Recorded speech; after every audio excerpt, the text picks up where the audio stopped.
ओम 6 जुलाई 1967 की रात की क्लास चल रही है। Om Shanti. The night class dated 6 July 1967 is going on. कचहरी करना भी अच्छा है। It is also good to hold a court. अच्छा भी है, फिर ना करना भी अच्छा है। It is also good, then it is also good not to hold it. क्योंकि अगर झूठ बोलते हैं, सच नहीं बोलते हैं, तो झूठ बोलने वालों पर 100 गुना दंड भी चढ़ जाता है।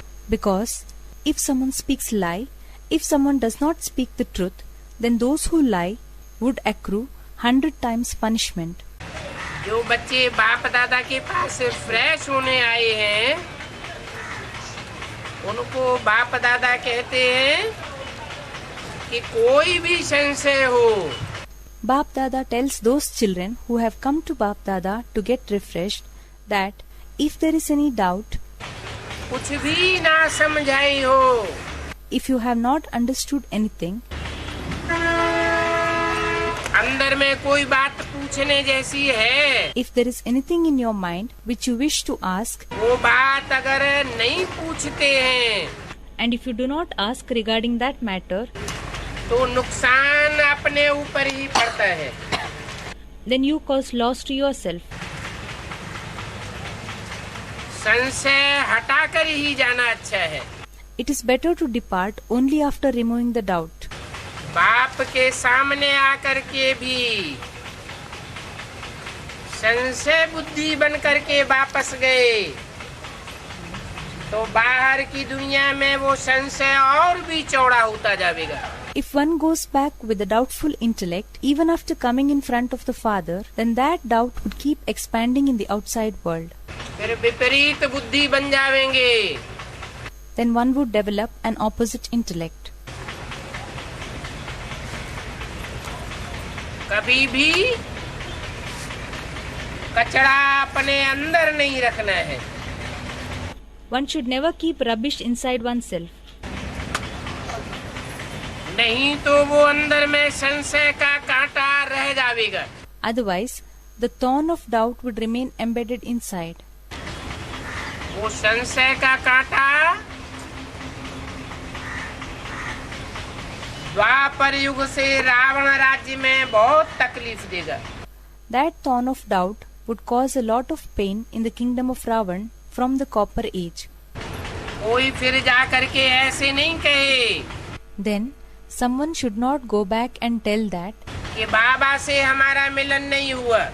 we could not meet Baba. बाबा तो भरी सभा में कचहरी करते हैं। Baba holds a court openly. कचड़ पट्टी बाहर निकाल देना चाहिए। One must take out all the garbage.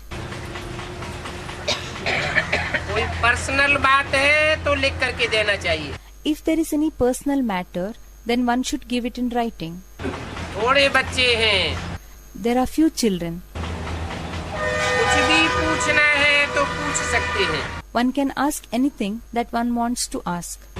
जरा भी अंदर में संशय नहीं रहना चाहिए। There should not be any doubt inside. नहीं तो वो संशय, वो कांटा दूसरों के दिल में लगाते रहेंगे। Otherwise, one would keep piercing others' hearts with that doubt, that thorn. कचरा इधर उधर फैलाते रहेंगे One will keep spreading the garbage here and there. और अपने अंदर भी पाप बढ़ता जाएगा And the sin would keep increasing within oneself also. और दूसरों में भी पाप का समावेश कर देंगे। And one would fill others also with sins. कोई बात समझ में नहीं आती है तो बार बार पूछ सकते हैं। If one is unable to understand anything, then one can ask again and again. बाप कहते हैं The Father says, कि मैं तो बच्चों का सर्वेंट हूँ। I am the children's servant. पूछने में कोई हर्जा नहीं है। There is nothing wrong in asking. बच्चों का सर्वेंट बन करके आया हुआ हूँ बच्चों को पावन बनाने के लिए। I have come as a children's servant to purify the children. अंदर बाहर की सफाई चाहिए। Cleanliness is required inside out. पावन बनाकर ले तो जाऊंगा ना। I would make you pure and take you along, wouldn't I? पावन दुनिया का मालिक बनाने के लिए पावन जरूर बनना पड़े। One would certainly have to become pure to become the master of the pure world. कोई भी बात में झूठ बोलना, बात को चलाना, कोई भी बात को घुमाना, वो भी बाप के सामने पाप पड़ जाता है। Speaking lies, evading the issue, diverting any matter, that also becomes a sin in front of the Father. कोई ऐसा झूठ है, If there is any such lie, अगर कोई का कल्याण होता है if it causes somebody's welfare, तो वो पाप नहीं। then that is not a sin.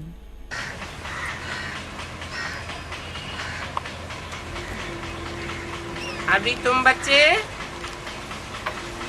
स्वर्गवासी बन रहे हो।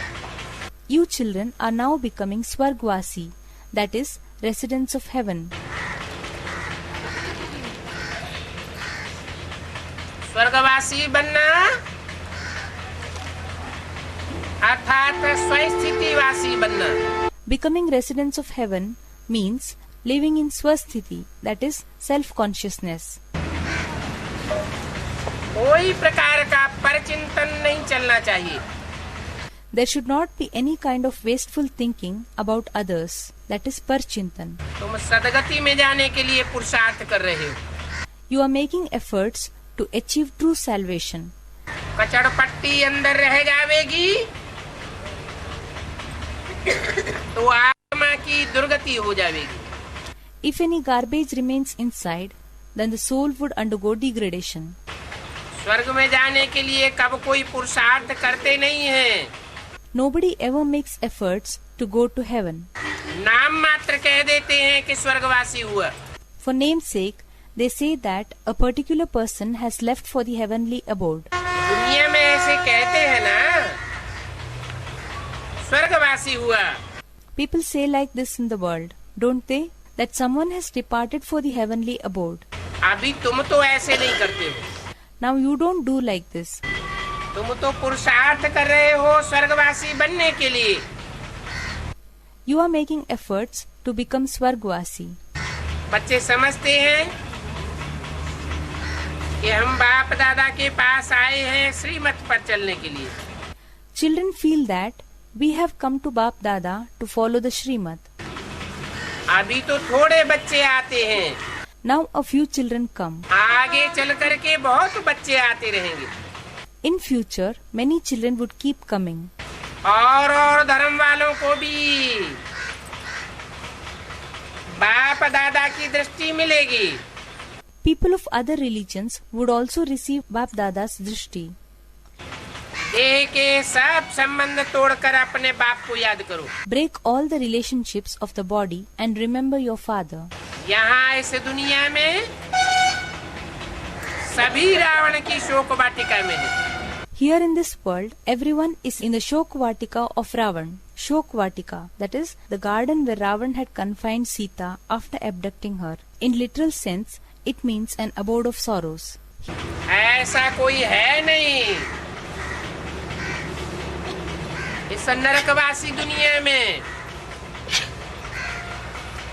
जो कोई शोक में न डूबा रहता हो। There is nobody in this hellish world who does not remain immersed in sorrows. आधा कल्प तो शोक की वाटिका होती है। For half a kalp, it is Shokvatika, that is the abode of sorrows. फिर आधा कल्प होती है Ashok Vatika. And for half a kalp, it is Ashokvatika, that is an abode of joy. सतयुग है total Ashok Vatika. The golden age is total Ashokvatika. दुख की तो वहाँ कोई बात ही नहीं उठती। There is no question of sorrows at all there. Ashok माना ही जिनको कोई शोक नहीं हो। Ashok means the one who does not experience any sorrow. यहाँ इस दुनिया में तो कोई न कोई बात में शोक होता ही है. Here in this world, one definitely experiences sorrow in some or the other matter. कोई बीमार होंगे तो भी शोक होगा. There would be sorrow even if anyone falls sick. अभी बच्चे जानते हैं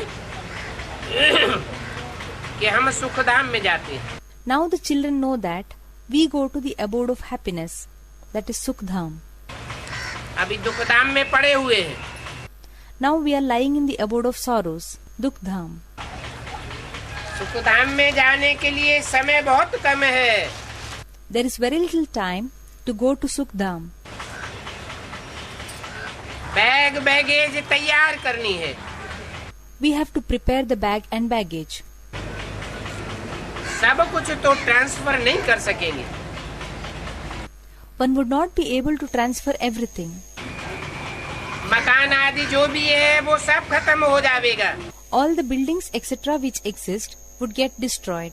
तुम बच्चे जानते हो You children know that कि हम पहले ही नंगे आए थे we had come naked earlier. और अभी भी नंगे जाना है वापस. And even now we have to return naked. शरीरों से मनुष्यों का इतना प्यार हो गया है Human beings have developed so much love for their bodies जो अपन को देह ही समझ लिया है. that they have considered themselves to be a body only. बुद्धि से देहधारियों का संग करते करते देह अभिमानी बन जाते हैं. While remaining in the company of the bodily beings, through their intellect, they become body conscious. आत्मा क्या है वो भी नहीं जानते. They do not even know what is a soul. तुम बच्चों को भी सदैव याद नहीं रहती है. You children also do not remember always. सदैव आत्मा की याद न रहने के कारण दूसरों को समझाए भी नहीं सकते हो. Because of not being in the remembrance of the soul continuously, one is not even able to explain to others. ध्यान रहना चाहिए इस शरीर में आत्मा तो रहती ही है ऊंची स्टेज में. One must keep it in mind that in this body, the soul remains in an elevated stage. उस स्टेज को उस अंग को नाम ही दिया जाता है उत्तमांग. That stage, that organ is named Uttamang, that is the highest organ. प्रकृति के मध्य को ही उत्तमांग कहा जाता है. The region between the two eyebrows is called Uttamang. और तिलक भी माथे पर देते हैं. And the tilak, that is an ornamental mark, is also applied on the forehead. राज्य का तिलक दिया जाता है तो माथे पर टीका लगाते हैं. During the coronation ceremony, a tika, a round ornamental mark, is applied on the forehead. ये टीका आत्मिक स्मृति में टिकने की निशानी है. This tika is a sign of being constant in the remembrance of the soul. आत्मा सितारे की तरह है A soul is like a star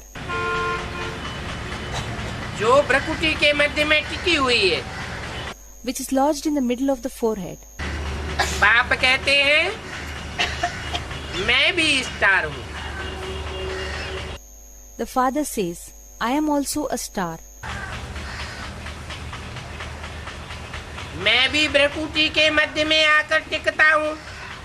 I too come and become lodged in the middle of the forehead. मुझे भी कहते हैं परमात्मा. I am also said to be Param Atma, that is Supreme Soul, परम धाम में रहने वाला. the resident of the soul world. तुम बच्चों को तो बहुत खुशी होनी चाहिए. You children should feel very joyful. अविनाशी बाप से हमको अविनाशी धन मिलता है. We receive imperishable wealth from the imperishable Father. दुनिया में और जो भी बापे हैं सब का विनाश हो जाता है. All other fathers in the world get destroyed. उनकी मिल्कियत का भी विनाश हो जाता है. Their property also gets destroyed. ये तो अविनाशी बाप आया हुआ है. It is the imperishable Father who has come. जन्म जन्मांतर के लिए अविनाशी मिल्कियत देते हैं. He gives us the imperishable property for many births. अभी हम बाप से भविष्य 21 जन्मों के लिए पक्की पक्की प्राप्ति करने आए. Now we have come to make real attainments from the Father for the 21 births in future. यही सच्ची कमाई हमारे साथ में जाएगी.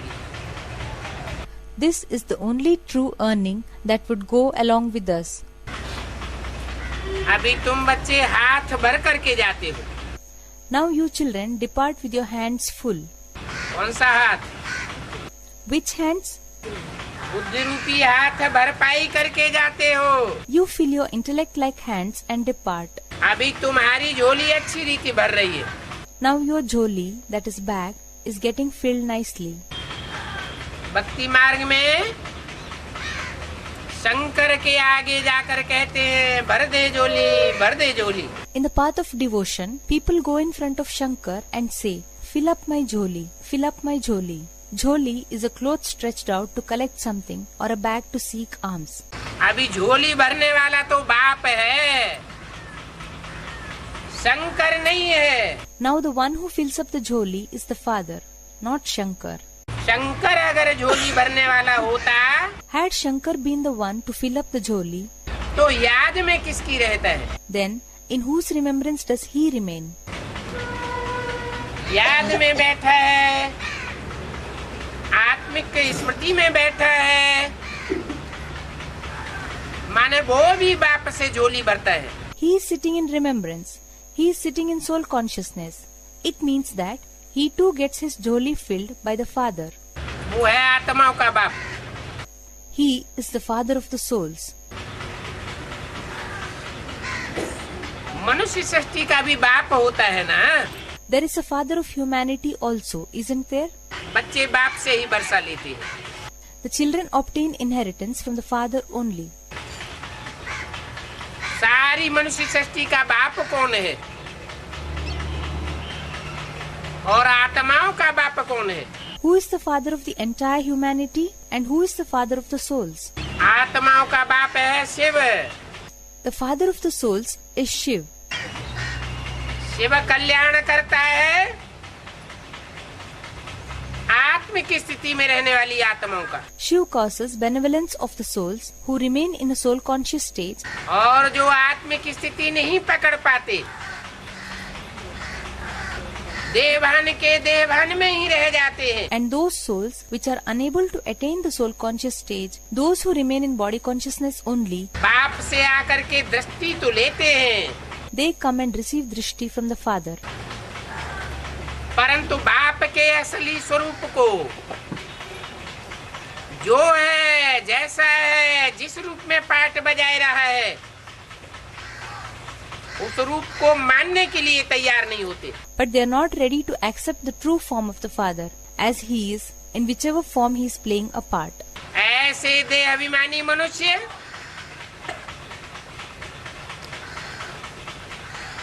मनुष्य सृष्टि का जो बाप है उससे प्राप्ति करते हैं. Such body conscious human beings obtain their attainments from the Father of humanity. मनुष्य सृष्टि में कोई भी ऐसा नहीं है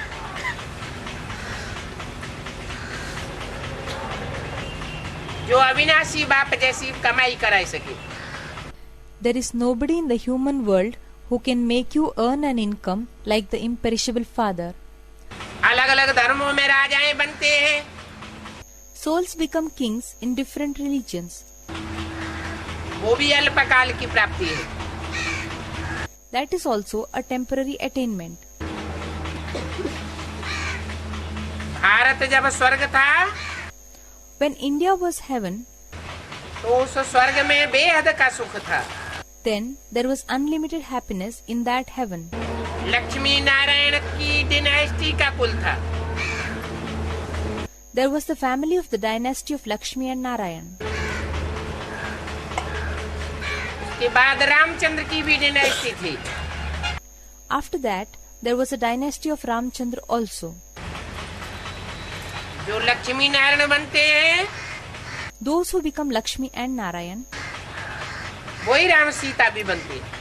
they become Ram and Sita also. नंबरवार Lakshmi Narayan बनते हैं और नंबरवार राम सीता बनते हैं। They become number-wise Lakshmi and Narayan, and they become number-wise Ram and Sita. तो लक्ष्मी नारायण और राम सीता दोनों को मिलाकर स्वर्ग कहा जाता है। So, Lakshmi, Narayan and Ram, Sita are together said to constitute heaven. क्योंकि दोनों युगों में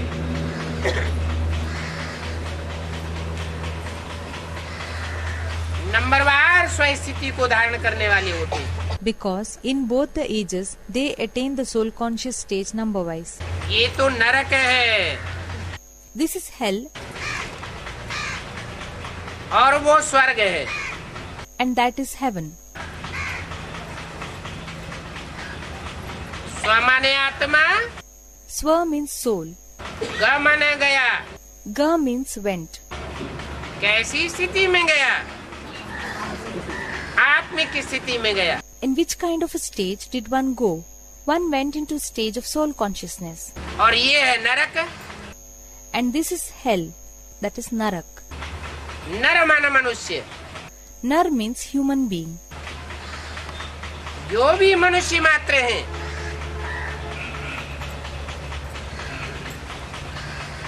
चाहे मनुष्य मात्र का बाप प्रजापिता ही क्यों न हो, सब देह अभिमानी है। All the human beings, even if it is the father of the mankind, that is Prajapita, everyone is body conscious. देह अभिमानी मनुष्यों से, देह अभिमानी नरों से नरक की राजाई ही प्राप्त हो सकती है। One can attain only the kingship of hell through the body conscious human beings, body conscious men. स्वर्ग की अविनाशी राजाई प्राप्त नहीं हो सकती। One cannot achieve the imperishable kingship of heaven. नरक में राजाओं को भी कुछ न कुछ शोक रहता है, दुख रहता है। In hell, even the kings have some or the other sorrow or pain. स्वर्ग में तो कोई दुख नहीं होता, कोई शोक नहीं। In heaven, there is no pain, there is no sorrow. अभी तुम सब बातों को समझ गए। Now you have understood everything. निराकार को कहा ही जाता है निराकार knowledgeful. The incorporeal one is called incorporeal knowledgeful. निराकारी, निर्विकारी और निरहंकारी। That is incorporeal, viceless and egoless respectively. देह का कोई अहंकार नहीं। There is no ego of the body. वही ज्ञान का सागर है। He alone is the ocean of knowledge. और वो निराकारी बाप ही सृष्टि की आदि मध्य अंत का राज समझाते हैं। And that incorporeal father alone explains the secret of the beginning, middle and the end of the world. समझाने वाला कोई दूसरा पिता नहीं है। The one who explains is not any other father. जो बाप हमको समझाते हैं, The father who explains to us वो बाबा बन करके वर्षा देते हैं। gives us inheritance in the form of Baba. बाप है आत्माओं का बाप। Father is the father of the souls. मुकर्रर रथ में प्रवेश करते हैं He enters into the chosen chariot, तो शरीर के साथ बाबा कहा जाता है। so he is called Baba along with the body. बाबा से तुम बच्चे वर्षा लेते हो। You children obtain inheritance from Baba. बाबा से वर्षा लेते हो You obtain inheritance from Baba. और तुम्हारे वर्षे को छीनता कौन है? And who snatches your inheritance? एक बाबा से वर्षा लेते हो You obtain inheritance from one Baba और 10 सिरों की रावण से वर्षा गवाते हो। and you lose the inheritance because of the 10-headed Ravan. Ravan तुम्हारे वर्षे को छीन लेता है। Ravan snatches your inheritance. तो अभी ऐसा पुरुषार्थ में कदम बढ़ाना चाहिए जो रावण तुम्हारे वर्षे को न छीन सके। So, now one should step forward to make such efforts that Ravan cannot snatch your inheritance. Ravan की मत पर चलेंगे तो वर्षा छीना जाएगा. If we follow the opinion of Ravan, then the inheritance would be snatched away. एक राम की मत पर चलेंगे If you follow the opinion of one Ram, तो वर्षा मिल जाएगा. then you would achieve the inheritance. Ravan वर्षा छीनता है, फिर तुमको रुलाता है, Ravan snatches the inheritance, then he makes you cry. तो रावण कहा जाता है. So he is called Ravan. Ram बाप तुमको वर्षा देते हैं तो तुम खुश होते हो. Father Ram gives you inheritance, so you feel joyful. स्मृति मात्र में आने से ही खुश हो जाते हो. Even the thoughts of inheritance cause joy to you. तुम योगी हो ना. You are a yogi, aren't you? भक्ति मार्ग में कहते भी हैं, In the path of worship, it is also said, रम्यते योगिनो यस्मिनीति राम.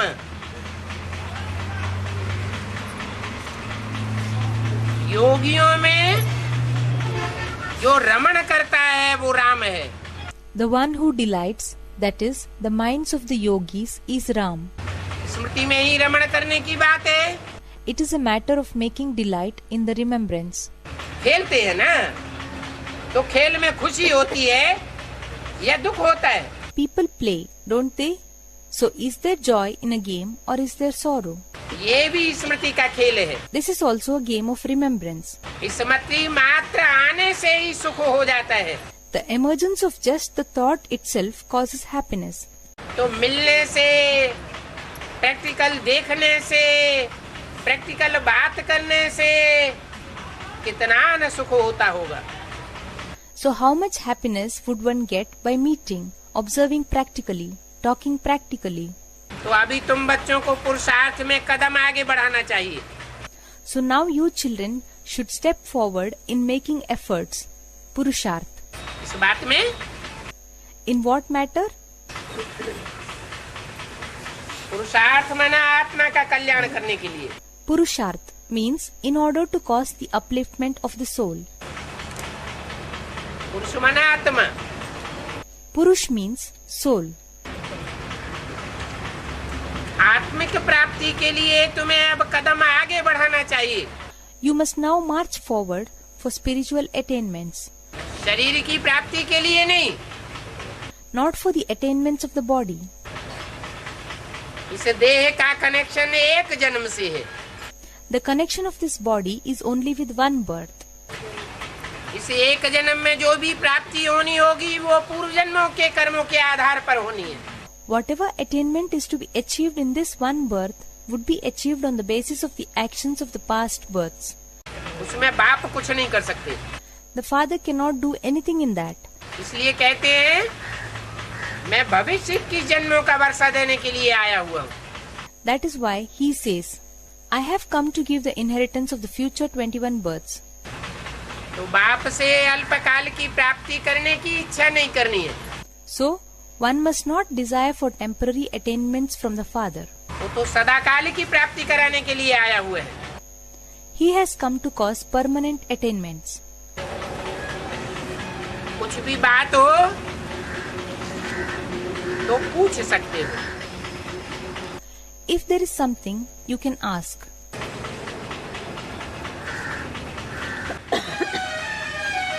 पूछना करना भी है. और बाप जो पढ़ाई पढ़ाते हैं वो पढ़ाई तो पढ़नी ही है. One must also ask questions and definitely study the studies which the father teaches. पढ़ाई भी कब नहीं छोड़नी चाहिए. One must never leave the studies. और बाप की याद भी कब नहीं छोड़नी चाहिए. And one must also never leave remembrance of the father. अगर पढ़ाई छोड़ेंगे, If you leave the study, पढ़ाई में रेगुलर नहीं रहेंगे, if you do not remain regular in the studies, punctual नहीं रहेंगे, तो अपना ही नुकसान करेंगे. if you do not remain punctual, then you would cause harm to yourself. अपने को घाटा नहीं डालना चाहिए. One must not cause loss to oneself. इसके लिए मान अपमान आदि सब सहन करना है. One must tolerate, respect, disrespect, etc. everything for this. अनुभव तो होता है ना. One has the experience, isn't it? ये ईश्वरीय पढ़ाई पढ़ने जाते हैं. When we go to study this godly knowledge, कितना लोक लाज का मान अपमान सहन करना पड़ता है. then one has to tolerate so much disrespect and deal with loss of honor among people. मित्र, संबंधी, मोहल्ले वाले सब हंसी उड़ाते हैं. Friends, relatives and neighbors, everyone ridicules. परंतु तुमको प्राप्ति तो बहुत है ना. But you have a lot of attainments, don't you? Akut प्राप्ति के आगे ये मान अपमान तो अल्पकाल का है. In comparison to the immeasurable attainments, this respect and disrespect is temporary. कोई कुछ भी बोलता है तो एक कान से सुनना और दूसरे कान से निकाल देना चाहिए. Whatever anyone may say, one should listen from one ear and leave it through the other. इस हालत में तुम जितना आगे बढ़ेंगे तो जितना चाहो उतना जमा कर सकते हो. In this condition, the more you move ahead, the more you can accumulate. जमा करते जावेंगे माने तुम्हारी जीत होती जाती है. If you go on accumulating, it means that you continue to win. नहीं तो घाटा होता जाएगा. Otherwise, you would keep suffering losses. बाप कहते हैं The father says, तुम्हें 21 जन्म तो क्या 50-60 जन्मों तक भी बहुत सुखी रहते हो. you remain very happy for not just 21 births, but for 50 to 60 births. 60 जन्मों में से 21 जन्म घटा दिए तो कितने बचते हैं? If you deduct 21 births from 60 births, then how many remain? हैं? 39. 39. मना द्वापर कलयुग के नरक की दुनिया में भी It means that even in the hellish world of the copper and iron ages, तुम बहुत सुखी रहते हो. you remain very happy. 21 जन्म स्वर्ग के 21 births of heaven और 39-40 जन्म नरक के. and 39 to 40 births of hell. तुम्हारा कितना सुख होता है You experience so much happiness. तुम जानते हो कि कितना पुरुषार्थ करना होता है विश्व का मालिक बनने के लिए. You know that how much effort one has to make to become the master of the world.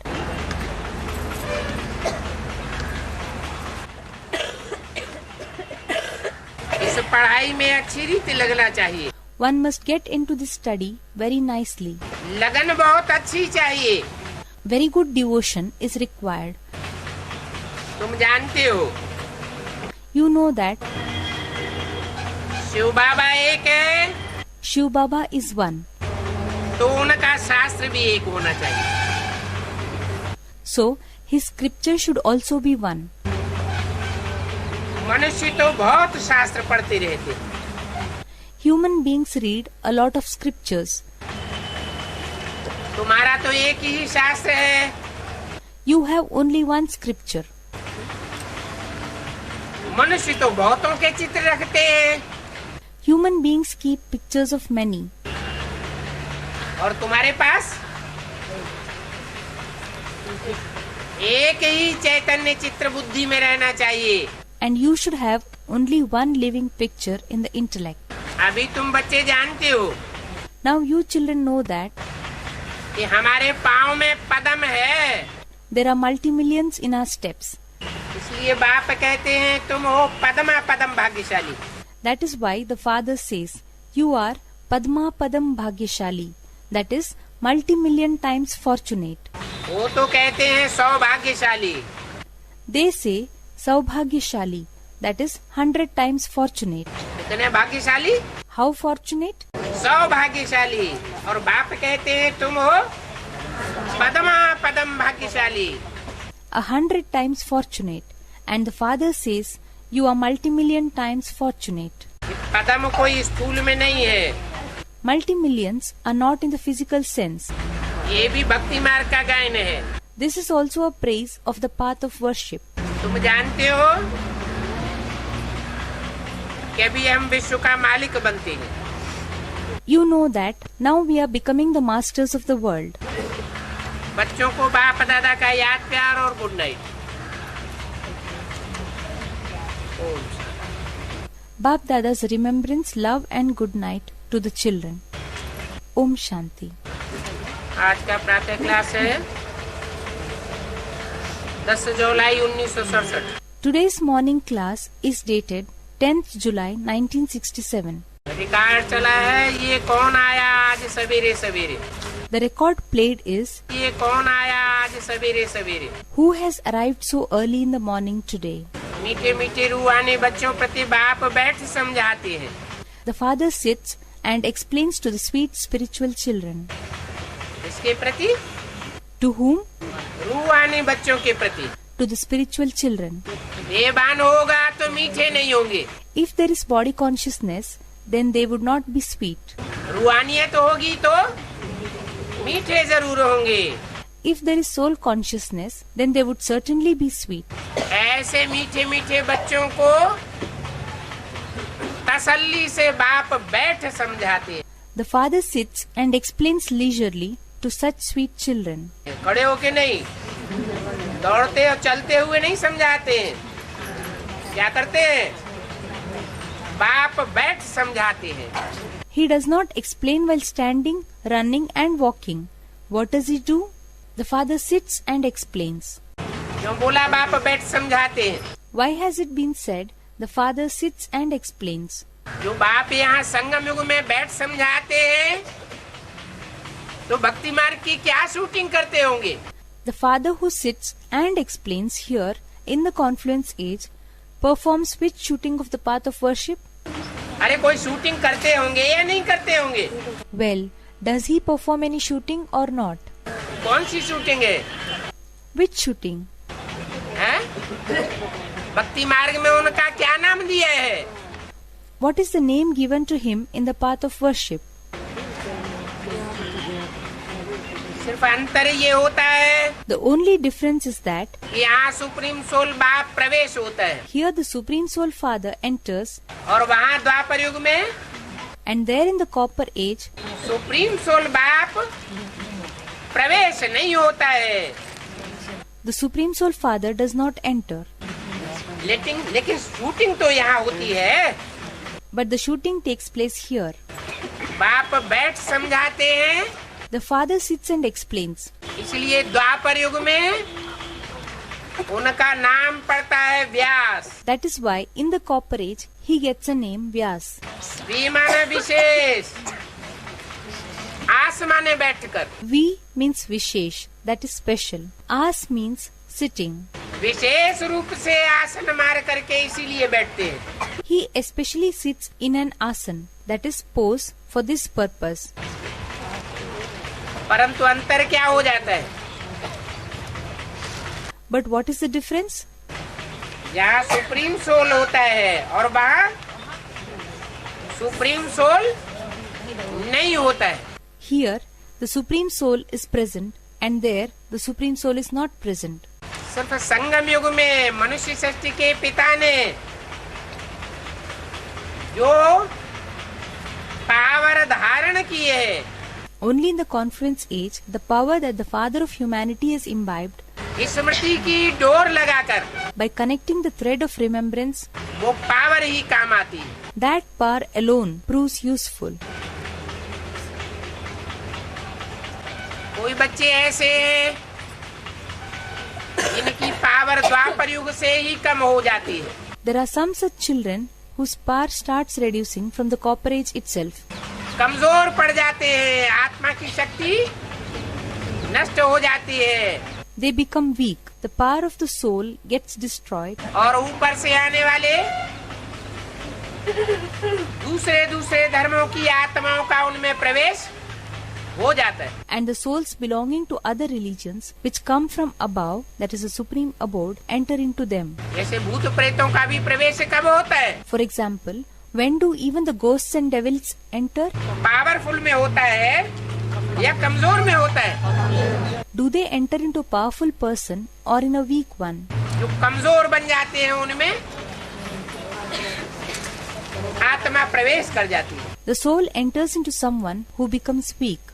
ऐसे ही Similarly, कोई तो द्वापर युग से ही इतने कमजोर पड़ जाते हैं some souls become so weak from the copper age itself कि ऊपर से आने वाली इस्लाम धर्म की आत्माएं, बौद्ध धर्म की आत्माएं, क्रिश्चियन धर्म की आत्माएं नंबरवार उनमें प्रवेश करती है. that the souls belonging to Islam, the souls belonging to Buddhism, the souls belonging to Christianity coming from above enter into them number-wise और अधीन बना लेती है.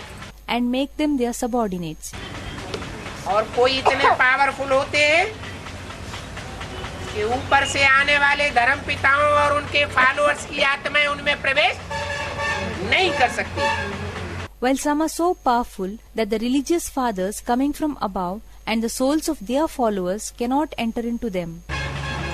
वो प्रवेश करती है तो अधीन बनाती है. When they enter, they make them subordinate.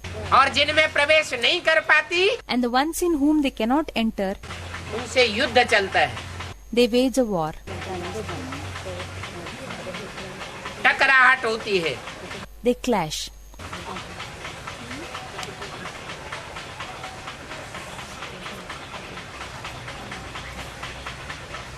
Bharat के शास्त्रों में भी Even in the Indian scriptures, द्वापर के आदि में सच्चाई थी. there was truth at the beginning of the copper age. दुनिया की हर चीज पहले सतो प्रधान होती है Everything in the world is initially sato pradhan, that is pure. और अंत में तमो प्रधान बन जाती है. And in the end, it becomes tamo pradhan, that is impure. आदि में शास्त्रों में जो सच्चाई थी The truth that existed in the scriptures in the beginning, उस सच्चाई को शास्त्र बनाने वाला जानता था. that truth was known to the writers of the scriptures. उसके रहने तक इंटरप्रिटेशन की जरूरत नहीं पड़ी. Until he or she was alive, there was no need for its interpretation. बाद में अनेक प्रकार के मनुष्यों ने शास्त्रों का इंटरप्रिटेशन किया. Later, different kinds of human beings interpreted these scriptures. भांति भांति के तरीके से समझाया. They explained in different ways. तो द्वैतवादी दुनिया बनती चली गई. So the world went on becoming dualistic. एक मत में से दो मतें, दो में से चार मतें, चार में से 8 मतें. One opinion gave rise to 2. 2 opinions gave rise to 4. 4 opinions gave rise to 8. 10 सिर का रावण राज्य खड़ा हो जाता है. A kingdom of 10-headed Ravan gets established. अभी भी बाप कहते हैं Even now, the father says, एक से सुना तो अभिविचारी ज्ञान if you listen from one, then it is an unadulterated knowledge. और अनेकों से सुना तो विविचारी ज्ञान हो जाएगा. And if you listen from many, then it would become adulterated knowledge. Ravan का ज्ञान बन जाएगा. It would become the knowledge of Ravan. तो बच्चों के प्रति बाप बैठ समझाते हैं So the father sits and explains to the children. और याद की युक्तियाँ भी बताए रहे हैं. And he is also giving ideas for remembrance. ज्ञान विविचारी बनता है तो याद भी विविचारी होती है. If the knowledge becomes adulterated, then the remembrance also becomes adulterated. ज्ञान अविविचारी बुद्धि में रहेगा If the unadulterated knowledge remains in the intellect, और कोई की बात नहीं ध्यान देंगे. and if one does not pay attention to anyone else's versions, एक कान से सुनेंगे दूसरे कान से निकाल देंगे. if one hears through one ear and leaves it through the other, तो क्या रिजल्ट होगा? then what would be the result? याद भी अब बेचारी एक बाप की याद रहेगी. एक बाप दूसरा न कोई. The remembrance would also be unadulterated. That is, the remembrance of one father and none else. अभी बच्चे बैठे हैं. Now the children are sitting. बच्चों के अंदर में है कि शिव बाबा कुछ बोले. Now the children are sitting. Children are thinking that Shiv Baba should speak something. Shiv बाबा आते, Shiv Baba comes. समझो कि सामने बैठ करके आधा घंटा शांति में बैठते हैं, Suppose he sits in front of the children silently for half an hour कुछ बोलते नहीं है, and does not speak anything, तो तुम्हारे अंदर की आत्मा कहेगी then the soul within you would say कि बाबा कुछ बोले। that Baba should speak something. अंदर में तुम जानते हो You know inside कि इनमें शिव बाबा विराजमान है, that Shiv Baba is seated in him, परंतु बोलते तो नहीं है। but he does not speak. तो समझो ये भी तुम्हारी याद की यात्रा है। So think that this is also your journey of remembrance. बुद्धि में शिव बाबा की याद है, There is remembrance of Shiv Baba in the intellect क्योंकि बुद्धि में बैठा है, because it is contained in the intellect इसमें शिव बैठा हुआ है। that Shiv is sitting in him. तो अंदर में समझते हो कि बाबा कुछ बोले, ज्ञान रतन दे, So within yourself you think that Baba should speak something. He should give the gems of knowledge. बाप तो आते ही हैं तुम बच्चों को ज्ञान रतन देने के लिए। The Father comes only to give the gems of knowledge to you children. इसलिए आते हैं, Why does he come? ज्ञान रतन देने के लिए आते हैं, पति से पावन बनाने के लिए नहीं आते। Does he come to give the gems of knowledge? Does he not come to purify the sinful ones? हैं? Someone said knowledge means to remain pure. ज्ञान माने पवित्र रहना। Does knowledge mean to remain pure? अगर ज्ञान ही नहीं लेंगे, ज्ञान ही नहीं देंगे, तो बाप की पहचान नहीं हो सकेगी। If one does not obtain knowledge at all, if he does not give knowledge at all, then the Father cannot be recognized. न बाप की पहचान होगी और न रावण की पहचान होगी। Neither would the Father be recognized, nor would Ravan be recognized. तो कभी रावण से सुनते रहेंगे, Then sometimes one would keep listening from Ravan, कभी राम से सुनते रहेंगे, and sometimes one would keep listening from Ram. तो ज्ञान तो बेविचारी बनता जाएगा। Then the knowledge would continue to get adulterated. इसलिए That is why बाप आते हैं तो पहले पहले अपना परिचय देते हैं। when the Father comes, he first of all gives his introduction. सृष्टि का परिचय देते हैं, आदि मध्य अंत का ज्ञान सुनाते हैं। He gives the introduction of the world. He narrates the knowledge of the beginning, middle and end. मनुष्य तो जो कुछ भी बोलते हैं Whatever human beings speak, वो ज्ञान है या अज्ञान है? is it knowledge or ignorance? जरूर कहेंगे अज्ञान है। It would certainly be said that it is ignorance. 2500 साल से मनुष्य गुरुओं ने जो कुछ भी बोला, उसका रिजल्ट क्या हुआ? What was the result of whatever was spoken by the human gurus since 2500 years? मन बुद्धि रूपी आत्माओं की सदगति हुई या दुर्गति हुई? Did the mind and intellect like souls achieve true salvation or degradation? बुद्धि की दुर्गति हुई, इसका प्रूफ क्या है? What is the proof for the degradation of the intellect having taken place? साइंसदान लोग तो कहेंगे, The scientists would say, देखो इतने बड़े बड़े महल माड़ियाँ अटारियाँ बनते जा रहे हैं, look, so many big palaces and multi-storied buildings are getting constructed. हवाई जहाज बनते जा रहे हैं, Aeroplanes are getting constructed. सदगति हो रही है, दुर्गति कहाँ हो रही है? True salvation is being caused. Where is the degradation taking place? दुर्गति कहेंगे क्या? Will it be said to be degradation? जो कुछ भी बनते जा रहे हैं, Whatever is getting constructed, वो माया का पंपिंड show. that pomp and show of Maya, इस रावण राज्य की 2500 वर्ष की सृष्टि में अंतिम 200 वर्ष का होता है, is it of the last 200 years in this world of Ravan's kingdom lasting 2500 years duration, या 2500 वर्ष का होता है? or is it of the 2500 years? सिर्फ 200 वर्ष, ज्यादा से ज्यादा। At the most for just 200 years. और 200 वर्ष में भी And even in those 200 years, जो भी एक तरक्की देखने में आती है पंप एंड शो की, This progress of pomp and show that is being witnessed, उससे फायदा दुनिया के कितने परसेंटेज के लोग उठाते हैं? what is the percentage of people who are getting benefited from it? दुनिया के कितने लोग होंगे जो दुनिया का चक्कर लगाते होंगे एरोप्लेन से? How many people of the world might be roaming around the world in aeroplanes? 500-700 crore मनुष्य हैं। There are 500 to 700 crore human beings. कितने परसेंटेज को फायदा होता है? What percentage of the population gets benefited? Ravan की तरह कंट्रोल करने वाले जो हैं जबरियन, उनको ही फायदा होता है। Only those who forcibly exert control like Ravan are getting benefited. जो भोले भाले हैं, Those who are innocent, सच्चाई से चलने वाले हैं, those who lead a truthful life, सच्चाई की कमाई करते हैं, those who earn honestly, वो कोई भी करोड़पति आज की दुनिया में नहीं बन पाते। they cannot become millionaires in today's world.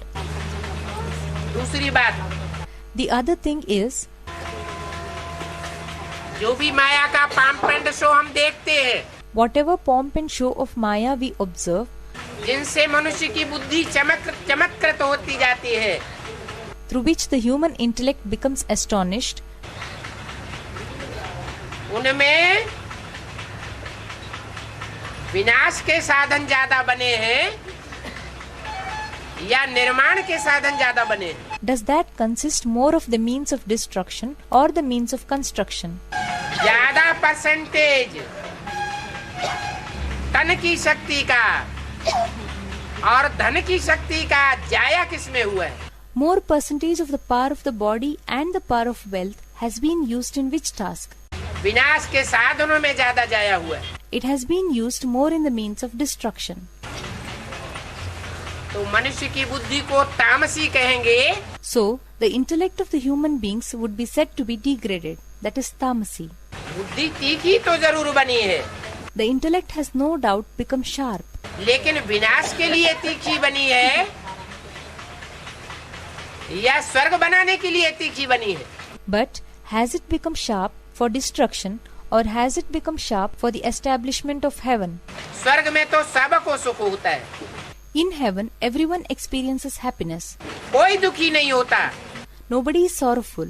और नरक में And in hell, नाम मात्र के लिए सुखी बहुत थोड़े होते हैं very few are happy for name's sake, और बाकी सब दुखी होते हैं। and the rest are sorrowful.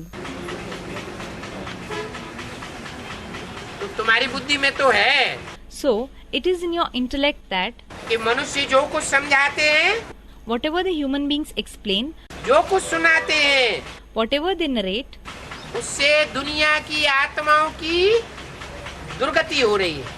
that is causing the degradation of the souls of the world. बुद्धि की सदगति नहीं हो रही है। The true salvation of the intellect is not being caused. तो जरूर कहेंगे अज्ञान ही अज्ञान फैल रहा है। So certainly it would be said that it is ignorance alone that is spreading.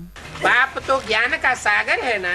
Father is the ocean of knowledge, isn't he? कहेंगे He would say, ए बच्चों देही अभिमानी हो करके रहो O children, remain soul conscious और बाप को याद करो। and remember the Father. ये ज्ञान हुआ, This is knowledge. बड़ा सिंपल ज्ञान है। It is very simple knowledge. बाप कहते हैं इस ड्रामा के चक्र को और सीढ़ी को याद करो। The Father says, remember this cycle of drama and remember the ladder. ये भी ज्ञान हुआ। This is also knowledge. जो कुछ भी समझावेंगे, Whatever he would explain, कुछ भी बोलेंगे, whatever he would speak. मान लो कोई बच्चे से बातचीत करेंगे, Suppose he talks to a child. तो वो भी ज्ञान हुआ। That is also knowledge. उसको भी मुरली कहेंगे। That would also be called Murli. बच्चों से बातचीत करते हैं, When he speaks to the children, क्या वो मुरली नहीं है क्या? isn't that Murli? वो भी मुरली है। That is also Murli. याद की यात्रा भी समझाते रहते हैं। He keeps explaining about the journey of remembrance also. तो ये सब हैं ज्ञान रतन। So all these are the gems of knowledge. याद की बात जो भी समझाते हैं, Whatever he explains about remembrance, वो रतन बहुत अच्छे हैं। those gems are very good. क्या कहा? What has been said? ठीक है, आदि मध्य अंत के बारे में जो समझाते हैं वो भी अच्छा तो है। Whatever he explains about the beginning, middle and end of the world is also good. लेकिन बहुत अच्छा क्या है? But what is very good? जो याद की यात्रा के बारे में समझाते हैं बहुत अच्छे रतन हैं। Whatever he explains about the journey of remembrance are very good gems. हैं तो सब ज्ञान रतन। All these are gems of knowledge anyway. बाप कहते हैं कि अपने 84 जन्मों को याद करो। The father says that remember your 84 births. क्या? What? ज्ञान का विस्तार कहाँ तक पहुँचना है? How far is the knowledge going to expand? हर एक आत्मा को अपने अनेक जन्मों के पाठ की स्मृति आ जावे। Every soul must recollect the part of its many births. बाप तो एक एक का बैठ करके नहीं बतावेगा। Father would not sit and narrate the part of each and every one. जो पार्ट भरा होगा अनेक जन्मों का, वो आत्मा पहले अनुभव करेगी। The soul will first experience the part of its various births filled within it. अनेक जन्मों में उसके साथ रहने वाले जो भी संगी साथी होंगे वो पहले अनुभव करेंगे। The companions who remain with the soul through many births will experience first. इसलिए कहते हैं अपने 84 जन्मों को याद करो। That is why it is said that remember your 84 births. मैं आत्मा क्या हूँ? I, the soul, what am I? सिर्फ इतने से काम नहीं चलता It won't work with just this much. कि हम हैं आत्मा, तुम हो आत्मा, आपस में भाई भाई। That I am a soul, you are a soul, we are brothers mutually. आत्मा बिंदु है। A soul is a point. नहीं, No. ज्ञान सागर की गहराई में जाना चाहिए। One must delve deep into the ocean of knowledge. अभी तुम जानते हो हम नंगे आए थे Now you know that we had come naked और नंगे ही हो करके हमको वापस जाना है। and we have to return naked only. कोई भी देहभान हमारे अंदर नहीं रहना चाहिए। There should not be any body consciousness in us. पवित्र आए थे, We had come in a pure form फिर पवित्र बन करके वापस जाना। and we have to return after becoming pure. आत्मा में कोई भी कचरा रह जाएगा पर चिंतन का। If there is any rubbish remaining in the soul that is of parchintan, that is thinking about others, देह के चिंतन का, thinking about the body, देह के संबंधियों के चिंतन का, thinking about the bodily relationships, देह के पदार्थों के चिंतन का, thinking about the things related to the body, तो आत्मा में अपवित्रता रह जाएगी। then impurity will remain in the soul. अपवित्र आत्मा पूरे 84 जन्म नहीं ले सकेगी। Impure soul would not be able to take complete 84 births. देहभान रह जाने के कारण जन्म कम हो जाएंगे। Because of the remnant body consciousness, the number of births would get reduced. तुम बच्चों को तो कर्मातीत अवस्था को जाना है। You children have to attain a karmatit stage, that is, a stage beyond the effect of actions. ऐसी अवस्था Which stage? कर्मेंद्रियों से कर्म करते रहे, One should keep performing actions through the bodily organs, लेकिन मन बुद्धि but the mind and intellect उन कर्मों के लेप छेप से परे बनी रहे। should remain detached from the effects of those actions. कोई भी कर्मों का लेप छेप न लग सके। No influence of any of the actions should occur. ऐसी कर्मातीत स्टेज को इसी जन्म में प्राप्त करेंगे। We would achieve such karmatit stage in this same birth. जो ऐसी स्टेज को प्राप्त करेंगे Those who attain such stage वो 84 जन्म लेने वाले पक्के देवता कहे जाएंगे। would be called firm deities who take 84 births. कोई भी कर्मेंद्रिय से कर्म किया, If action is performed through any bodily organ, कोई के संग में आए if one comes in the company of anyone, और संग का रंग लिम्पायमान हो गया, and if one gets influenced by the company, स्मृति आती रही, if one keeps recollecting them, तो जैसे देहभान का लेप छेप लग गया। Then it is as if the body consciousness has cast its influence. ऐसे जीवन को कमल फूल समान नहीं कहेंगे। Such a life would not be called lotus-like. जैसे कमल का फूल होता है, For example, there is the lotus flower. कीचड़ में डूबा हुआ रहता है It remains immersed in dirty water, और बाहर निकालो तो एक बूंद भी कीचड़ की नहीं ठहर पाती। and if you take it out, then not even a drop of dirty water remains on it. ऐसी कर्मातीत स्टेज चाहिए। Such a karmatit stage is required. इसलिए देवताओं को कमल आसन दिया जाता है। That is why deities are given a seat of lotus.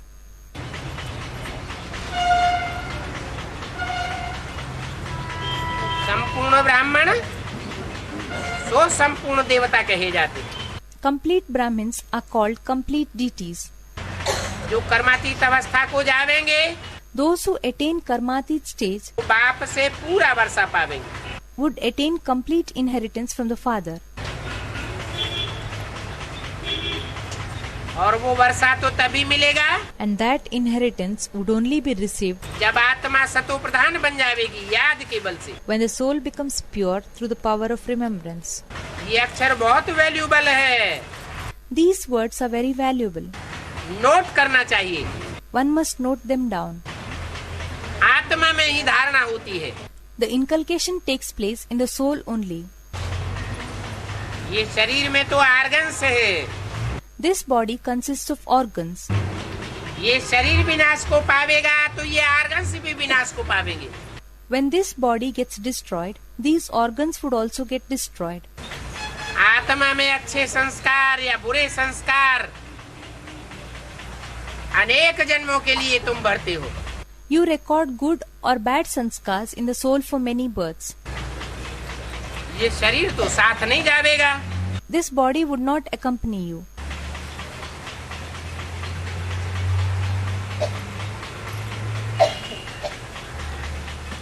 बाप ने तुम्हारी आत्मा में संस्कार भरा है। The Father has filled the sanskars in your soul. सृष्टि के आदि मध्यंत की नॉलेज का संस्कार भरा हुआ है। The sanskar of knowledge of the beginning, middle and end of the world is contained. इसलिए बाप को नॉलेजफुल कहा जाता है। That is why the Father is called knowledgeful. और नॉलेज भी दो प्रकार की होती है। And the knowledge is also of two kinds. एक होती है ईश्वरीय नॉलेज और दूसरी होती है आसुरी knowledge. One is godly knowledge and the other is demoniac knowledge. एक है शास्त्रों की knowledge, One is the knowledge of scriptures, अर्थात भक्ति की knowledge. that is knowledge of bhakti, that is religious devotion. यहाँ शास्त्रों की कोई बात नहीं है। Here there is no question of scriptures. भक्ति मुर्दाबाद होनी है। Bhakti, that is religious devotion, is sure to attain downfall. बाप समझाते हैं The Father explains, शास्त्रों में जो कुछ भी लिखा हुआ है वो सब रंग लिखा हुआ है। whatever has been written in the scriptures is all written wrongly. आटे में नमक मिसल सच्चाई है। There is truth like salt in the floor, that is, like a drop in the ocean, जो बाप आकर के बताते हैं। which the Father comes and narrates. उस सच्चाई का ही मन बुद्धि में आलोड़न करना चाहिए। One should churn in the mind and intellect about that truth only. और शास्त्रों की विस्तार की बातों में जाने से फायदा ही क्या। And what is the use of going into the matters of expanse of scriptures? बल बाप ने बोला हुआ है Although the Father has said that कि गीता भागवत रामायण में जो कुछ भी लिखा हुआ है उसको तुम संगम युग से टैली कर सकते हो। you can tally whatever has been written in Gita, Bhagavad, Ramayana with the confluence age. करना है ये नहीं बोला, क्या बोला? टैली कर सकते हो। He did not say that you have to tally. What did he say? You can tally. Tally करेंगे If you tally, तो विस्तार में तो जावेंगे। then you would go into its expanse. Tally किया हुआ ज्ञान दूसरों के सामने रखेंगे, If you present before others the knowledge that has been tallied, तो लोगों को विश्वास भी बैठेगा then people would also develop the faith कि जरूर ये नॉलेज सच्ची है। that certainly this knowledge is true. जिनको शास्त्रों के ऊपर विशेष श्रद्धा है, Those who have special faith in the scriptures, उनकी आँख खुलेगी। their eyes would open. लेकिन साथ साथ But along with that, जो टैली करके देगा ईश्वरीय ज्ञान को उन शास्त्रों से,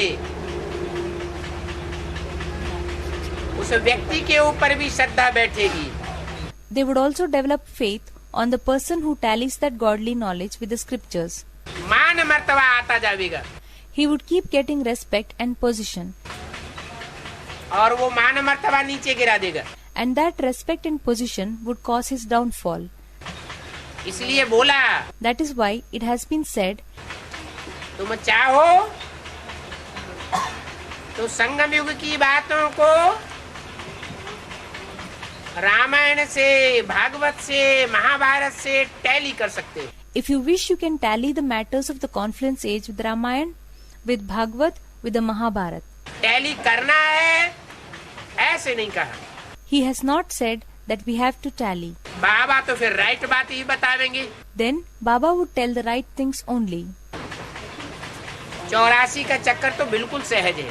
The cycle of 84 births is very easy. अभी ये 84 का चक्कर पूरा हुआ है। Now this cycle of 84 births is about to finish. अभी हमको वापस जाना है। Now we have to go back. वापस जाने से पहले Before going back, हर आत्मा को अपने 84 के चक्र का ज्ञान बुद्धि में बैठना चाहिए। the knowledge of the cycle of 84 births should fit into the intellect of every soul. 84 जन्म लिए हैं तो 84 जन्म बुद्धि में आवे। If they have taken 84 births, then the 84 births should come into the intellect. कम जन्म लिए हैं तो आत्मा में कम जन्मों का पाठ याद आवे। If they have taken lesser number of births, then the soul should remember the part of lesser number of births. बाकी मैली आत्मा तो वहाँ वापस जा नहीं सकती। As for the rest, an unclean soul cannot return there. कुछ कचड़ा होगा If there is some garbage,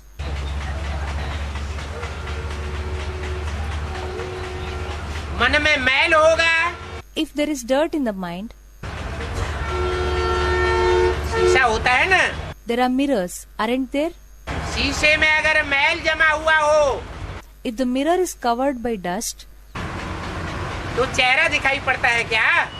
then can anyone see their face? ये भी मन बुद्धि रूपी आत्मा का शीशा है। This is also the mirror of the mind and intellect like soul.